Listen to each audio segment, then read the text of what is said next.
actual socialized pharmaceutical structure or socialized medicine in this country, we could just say, oh, dude, you're not entering the American marketplace unless you fucking literally give us the same price that you're giving to Europe. It is ridiculous. But I've heard Ben advocate against that as well with silly ass notions like America subsidizes the rest of the planet's healthcare. It's fucking bullshit, by the way. That's a lie.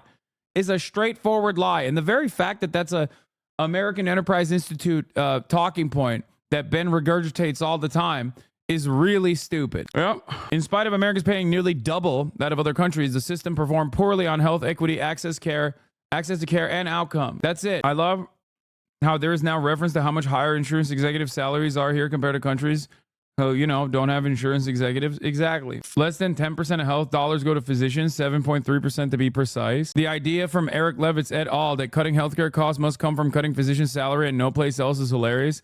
I think many specialists earn too much, but let's be serious here, people. Pull my logs. Currently, my family is fighting a draw legal battle about paying for my Alzheimer's-ridden grandfather. At first, they wouldn't allow Medicaid to pay for him, and his girlfriend has been very annoying in this. But that is besides the point. I keep thinking over and over. Socialized medicine would have fixed this entire issue. It's been very stressful for our whole family, myself included. What is this? There's girly pop news. Please cover it. Has he covered the alien drones yet? Has he said if he would fuck or wouldn't fuck the aliens in said drones yet? I feel like he hasn't taken the aliens seriously enough. They have drones and New Jersey in custody. They have drones and New Jersey in custody is hilarious, cutie. Respect. Excuse me. I would like to know what your take is on whether or not you would fuck these drones, please. I would like to know if you would have sex with these drones or not. What time does the video game awards start, by the way, chat? 20 minutes? Okay. Anyway. Continue to function in the sense that as people make more money and as they spend more money, the costs go up. Most importantly, the idea that profits are radically high in health services is not true. Profits in health services are actually lower than in many other areas of the American economy. Dude, I hate this shit. By the way, ambulatory healthcare services are higher than hospitals, nursing, and residential care facilities. But I hate this. I don't care. There should be no profit. That's it. What do you mean profits are not high enough? You die if you don't get it. It's so stupid. Oh man, I'm so sad how fucking low the profits are for the healthcare industry. Okay, let the goddamn government handle it then, bitch. What the fuck is this argument? What is this argument? So if you look at hospitals and nursing and residential care facilities, the profits are somewhere in the neighborhood of 2% to 5%, somewhere in that neighborhood. If you look at construction, they're way higher than that. Profits are really, really high in manufacturing, for example. But they're not particularly high in the healthcare industry, again, because of regulation and subsidization. So why exactly is it that we spend so much money? Oh, he's saying profits are not high for healthcare because of regulation and subsidization. Ben's advocacy is to fucking make it even more costly. If left up to Ben, he doesn't even want fucking regulation. Not entirely certain how subsidization is actually making profits low, but it also doesn't entirely make sense because, yes, for example, United Healthcare's profit margins are 6%. This is profit margins. Okay? These are profit margins. United Healthcare's profit margins are 6%. That's $33 billion in profit. $33 billion! What do you think has a higher profit margin? What I do as a Twitch streamer or United Healthcare? My profit margin is fucking insanely high. What do you think brings in more revenue overall? What a stupid fucking argument. United Healthcare alone is the fourth most profitable company. Yes, it deals in $500 billion in overall revenue. Just because this manufacturing as an industry is above all this other shit does not mean that, like, you know, manufacturing as an entire sector is raking in trillions of fucking dollars in profit in the same way that healthcare is. Just because the profit rate is low doesn't mean that they're not making a shit ton of money. Also, one thing to remember always is profits are a fucking stupid way of looking at this because companies are incentivized to keep profit rates low anyway. Their jobs are to still, like, executive compensation is before profits come in. Like all of this other shit that they're buying, mergers and acquisitions, All of that, stock buybacks, these are before profits. So just because a company's profit margins are low doesn't mean that it could not have been higher year over year. Also, this isn't even insurance. This is just hospitals and nursing and residential care facilities, which Ogre is right. I didn't even fucking realize. It's not even health insurance. But health insurance is there. It's at 6%. For United Healthcare, it's at 6%. That's what their profit margin is. Yeah, United paid out $10 billion in dividends last year alone, which isn't calculated in profit. Industry, again, because of regulation and subsidization. So why exactly is it that we spend so much money, but we get so little input in terms of our health expectancy rising, our life expectancy rising? Well, number one, there is in fact a law of diminishing returns when it comes to healthcare spending. It's true across countries. At a certain point, a massive increase in healthcare spending only leads to a marginal increase in life expectancy. And this is not just true of the United States, it's true literally everywhere. So for example, the cross-sectional relationship in terms of how much you spend on care and the outcome is totally flat. So the life expectancy in, for example, Israel and Luxembourg is totally the same, but the health expenditure per capita is wildly different. So Israel is spending about $2,500 health expenditure per capita, and the life expectancy in Israel is... Wait, where's America on this list? Where's America on this list? Also, this is from 2011. Maybe it's not from 2011. It's from 2011 dollars. About 82 and a half years. Same exact life expectancy in Luxembourg, except they're spending $6,500 per capita. Because it turns out, no matter what you do with medicine, you simply can't prolong life beyond a certain point on average. So what's the big problem in the United States? Oh, okay, great. Then we should pay less then. Don't you like efficiency? That's why we have the life expectancy and good health metric. Why does the United States have a lower life expectancy? Well, there are a bunch of reasons, but the biggest reasons are we do a lot of drugs, we're really fat, and we drive badly. Those would be the... No, it's car-dependent infrastructure. Opiates are a problem for sure. Opiate deaths are that rob people of their lives, cause people to have their lives cut short. And yes, our bad food habits, our bad consumption habits also play a big role. It's not because we drive badly. It's because we don't have fucking adequate public transit, dumbass. Something that you advocate against all day, every day. Americans have an incredibly fucking car-reliant infrastructure. We don't have any public transit. We don't have walkable cities. And also, notice how Ben didn't mention another thing. Interpersonal violence. Why is that red one so large in comparison to all these other countries? It's because of gun violence. It's because of guns, Ben. It's because of guns. People are committing suicide with guns. People are dying in mass shootings. There's a lot of gun violence in this fucking country. The big reasons. We lose in the United States about a year and a half. Americans also have an insane level of drinking and driving. No, dog. It's because there's no other fucking transit. That's the whole point. That's what I mean. Car-reliant infrastructure understandably causes more vehicular manslaughter.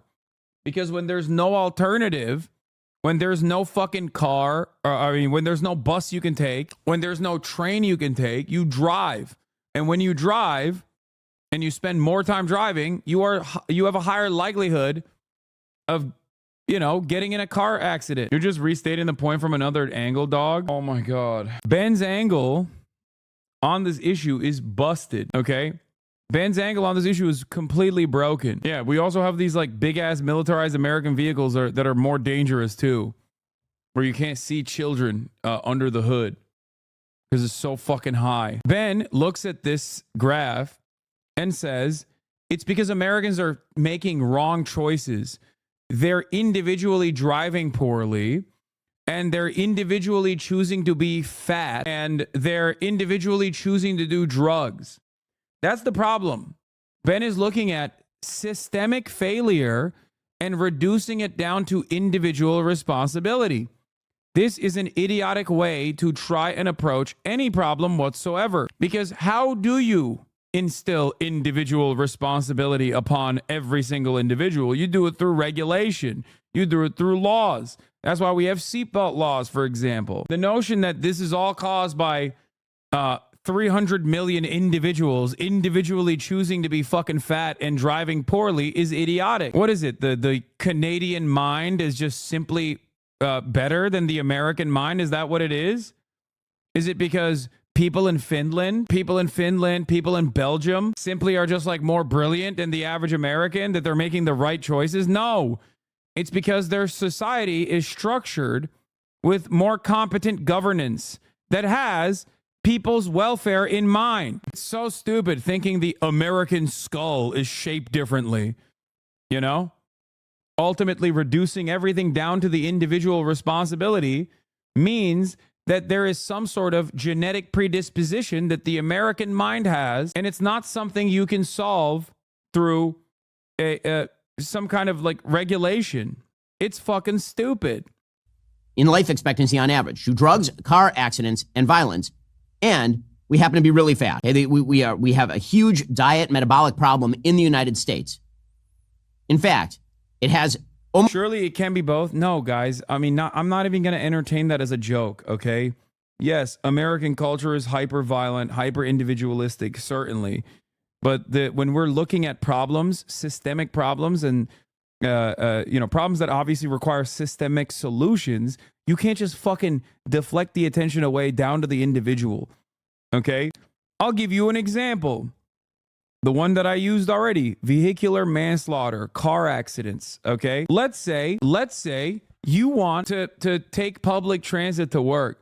How are you going to do that in a city like Los Angeles? How are you going to do that? It doesn't exist. What do?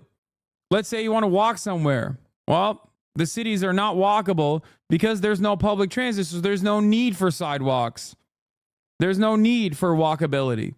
So what do? Do you walk on the side of the road? Okay, now you got killed by a fucking guy. You're a part of the fucking vehicular manslaughter statistic now. Good job. You cannot individually fix this problem if the systems are fundamentally broken, okay? That's it. Almost a 6-year decrease in life expectancy in the United States thanks to diet and metabolic, because we're real fat in the United States. Okay, so none of this is to ignore the problems in the healthcare system. Like the idea, this is Ben just like shitting on Americans across the board. This is the most anti-American thing you can say, by the way. And it's kind of funny that like supposedly these patriotic fucking dipshits get away with saying it all the time. That Americans are just like stupider, fatter, dumber than the average European. Is that what you're saying? Or are they just victims of circumstance?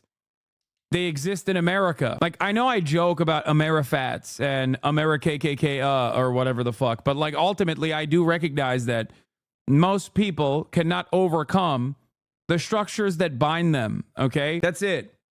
So Ben is just simply saying Americans are just too stupid. They just eat like shit.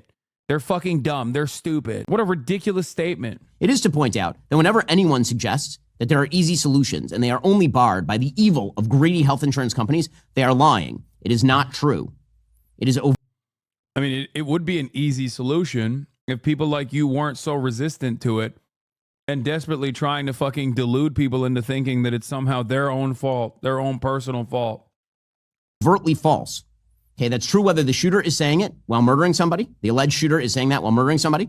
It is also true whether you are a comedian or a political commentator. So this brings us to Bill Burr. So I have to say, Bill Burr is an... Okay, so Bill Burr, I used to really enjoy his work. I mean, on occasion, I still enjoy his work. He's a comedian, which means he's very hit or miss. His Red Rock special, for example, hilarious. I'm such a Bill Burr fan that I actually bought a ticket for me and my wife and 2 of our friends to go see Bill Burr at the Hard Rock Casino down here in Hollywood, Florida. And I have to say, it was one of the worst shows I ever saw in my life. He's woke. Let me guess. He's woke. Bill Burr has become woke. Folks, I used to be a fan of Bill Burr, but then I found out he got hit with a woke ray. Wokeism. Because he got up there, and Bill Burr has become woked. He has become woked, I assume, because his wife is very much on the left. Over time, I think he became embarrassed. Wait, his wife? What do you mean by that, Ben? What do you mean his wife? The lovely Nia? Let's look it up. Oh, that's what he means. Oh, so that's what Ben means when he says his wife. Okay. Weird, because they've been married since 2013, and I'm pretty sure the Red Rock special was way after that. It was only a couple years ago, as a matter of fact. So I don't know where the fuck he's coming from. Interesting. That many people on the right thought he was very funny, and so he decided that he was going to start woking. Yeah, Bill Burr, picture with infamous leftist Patrice O'Neill. There he is, woking Bill Burr. There he is, wokeifying Bill Burr. Bill, get away from this man. He's gonna woke you. You're gonna get woked out. Looking it up. Well, Bill Burr is a disappointment, sort of like incognito mode on your computer, because they keep telling you that everything you do. Wait, did he just do a fucking? Shut the fuck up. He just said some heinous racist shit and then immediately sidestepped into an ExpressVPN ad. Are you fucking joking? There ain't no way, dog. He was like, Bill Burr's got a black wife. Also, ExpressVPN. God damn. God damn. Pretty much all of us, that'd be taxes. The October 15th deadline, it's passed. Are you prepared for what could come? Well, now he's with a face here and a lot of Hispanics and black people who live down here. He ended up totally disconnected from the audience. Early news. Wait, what? A lot of gay people like gay racists. Because his jokes were basically about how Floridians were a bunch of anti-gay racists. And Floridians were like, that's not true. There are a lot of gay people who live down here and a lot of Hispanics and black people who live down here. And in fact, the room is filled with Jews. Right?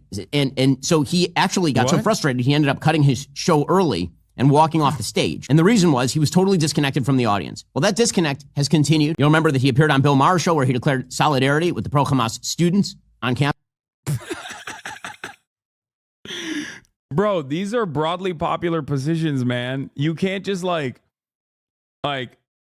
you can't just wish cast a different interpretation of all the things that people are looking at and going like, no, this is actually kind of fucked up. It's so funny. He's like, no, you don't understand. Everybody hates, everybody loves Israel.